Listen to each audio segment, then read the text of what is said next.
എല്ലാവർക്കും പുതിയ വീഡിയോയിലേക്ക് സ്വാഗതം. ഇന്നത്തെ റെസിപ്പി മെക്സിക്കൻ ഫ്ലാറ്റ് ബ്രെഡായ ടോർട്ടിലൻ്റെ റെസിപ്പിയാണ് കാണിക്കുന്നത്. നമുക്ക് റാപ്പൊക്കെ ചെയ്യാൻ നല്ല അടിപൊളിയായ ബ്രെഡാണ്. അപ്പോൾ ചപ്പാത്തി പോലെയുള്ള ഒരു ഐറ്റംസ് തന്നെയാണ് കേട്ടോ. അപ്പോൾ ഇതിനായിട്ട് ഞാനിവിടെ 2 കപ്പ് മൈദ എടുത്തിട്ടുണ്ട്. അപ്പോൾ 250 മില്ലിൻ്റെ 2 കപ്പ് മൈദയിലേക്ക് 1/3 കപ്പ് കോൺഫ്ലവർ പൗഡറും 1/3 കപ്പ് മിൽക്ക് പൗഡറും കൂടി ചേർത്ത് കൊടുക്കുന്നുണ്ട്.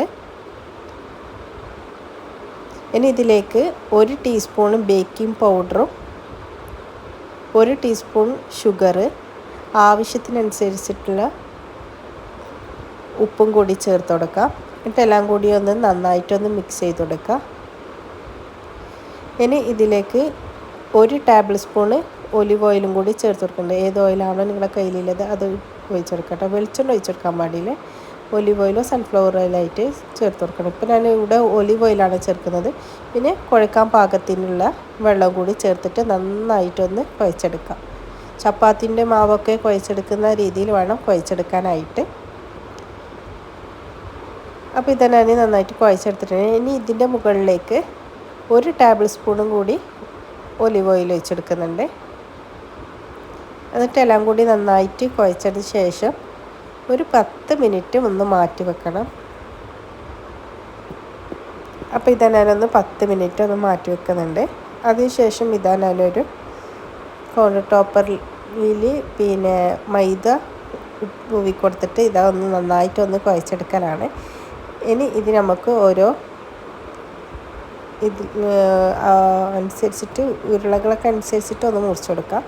ഇനി ഇതാ ഞാനൊന്ന് ബൗളാക്കിയിട്ട് ഒന്ന് പരത്തിയെടുക്കലാണ്. നിങ്ങൾക്ക് ഏത് സൈസിലാണ് വേണ്ടതനുസരിച്ചിട്ട് പരത്തിയെടുക്കാം. ഞാൻ ആദ്യം ഒന്ന് വലുതൊക്കെ ആക്കി നോക്കി. ഇത് ശരിക്കും വലിയ സൈസ് ഉണ്ടാവും, ചെറിയ സൈസ് ഉണ്ടാവുക. പിന്നെ ഇതിൽ നമുക്ക് റാപ്പൊക്കെ ചെയ്ത് കഴിഞ്ഞാൽ നല്ല ടേസ്റ്റിയാണ് കേട്ടോ. നമ്മൾ ചിക്കനും ഇതൊക്കെ ഇട്ടിട്ട് പൊരിച്ചതിന് ശേഷം ചീസും കറിയൊക്കെ ഇട്ടിട്ട് നമ്മൾ റാപ്പ് ചെയ്ത് കഴിഞ്ഞാൽ നല്ല ടേസ്റ്റാണ് ഈ ഒരു ബ്രെഡിൽ. അപ്പോൾ ഇതൊന്ന് ഞാൻ വലിയ സൈസാക്കിയിട്ടാണ് ആദ്യം ഒന്ന് പരത്തിയെടുക്കുന്നത്.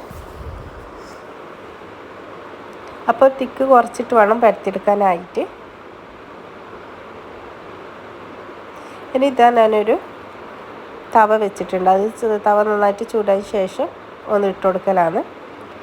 അപ്പോൾ ഫ്ലെയിം ഒരു മീഡിയം ഫ്ലെയിമിൽ വേണം ഇട്ട് കൊടുക്കാനായിട്ട്. അപ്പോൾ ഇതൊരു ബബിൾ വന്നതിന് ശേഷം ഒന്ന് തിരിച്ചിട്ട് കൊടുക്കാം. ഇനി ഇതിൻ്റെ പുറഭാഗം കൂടി ഒന്ന് നന്നായിട്ട് ബബിളൊക്കെ വരണം.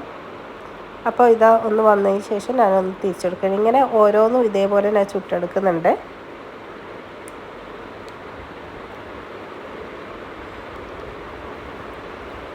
അപ്പോൾ ഇതാ ഞാൻ ഓരോന്നുമായിട്ട് ഇതേപോലെ ഒരു ടവലിൽ ഇട്ട് കൊടുത്തതിന് ശേഷം ഒന്ന് അടച്ചു കൊടുക്കുന്നുണ്ട്. കാരണം ചൂടിൽ നിന്നിട്ട് അത് നല്ല കുറച്ചും കൂടി നല്ല സോഫ്റ്റ് ആകണം. അങ്ങനെ എല്ലാം കൂടി ഞാനിവിടെ ചുട്ടെടുക്കാനുണ്ട്. അപ്പോൾ ഇതാ നല്ല ടേസ്റ്റിയായ ടോർട്ടില്ല ബ്രെഡ് ഇവിടെ റെഡി ആയിട്ടുണ്ട്. അപ്പോൾ ഈ ഒരു വീഡിയോ നിങ്ങൾക്ക് ഇഷ്ടമായെങ്കിൽ ലൈക്ക് ചെയ്യാനും ഷെയർ ചെയ്യാനും സബ്സ്ക്രൈബ് ചെയ്യാനൊന്നും മറക്കരുത്. പുതിയ വീഡിയോ ആയിട്ട് വീണ്ടും വരാം ഇൻഷാ അല്ലാഹ്.